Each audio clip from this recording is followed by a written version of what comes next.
करमपुर लॻ 3 हफ़्ता अॻु हथियारबंद हथां क़तल थियल तालके खानापुर जे ॻोठ चाकर जाफ़री वासी मीर ख़ान जाफ़री के कत्ल में मुलविस जवाबदार गिरफ़्तार न थियण ख़िलाफ़ जाफ़री बिरादरी के ग़ुलाम मुस्तफ़ा जाफ़री, हज़ार ख़ान जाफ़री, चाकर जाफ़री, जाफ़री इताद जे chairman advocate Mohammad Khan Jafri, vice chairman Gul Hasan Jaffrey ऐं ॿियनि जी अॻुवाणी में करमपुर कैडेट कॉलेज भरिसां बगन खान बिजाणी लाड़ो वटि कंदकोट शिकारपुर रोड ब्लॉक करे इंडस हाईवे ते धरणो हणी करमपुर पुलिस खिलाफ़ एहतिजाजी मुज़ाहिरो कंदे सख़्त नारेबाज़ी कई वई।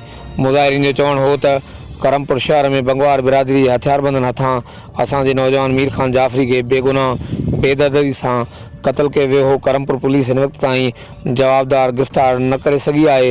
उन्हनि चयो त जवाबदार धुर खे बाअसर सियासी सपोर्ट आहे।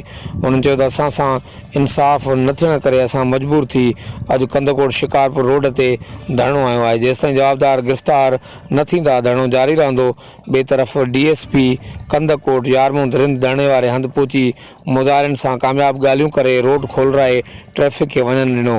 मक़तूल जे भाउ हज़ार ख़ान जाफ़री ऐं आल पाकिस्तान जाफ़री इताद जे अॻुवाणनि ॿुधायो त पुलिस 3 ॾींहं अंदरि जवाबदार गिरफ़्तार करण जी मोहलत ते रोड खोलरायो आहे। 3 ॾींहं अंदरि जवाबदार गिरफ़्तार न थिया त वरी धरणो हणंदासीं।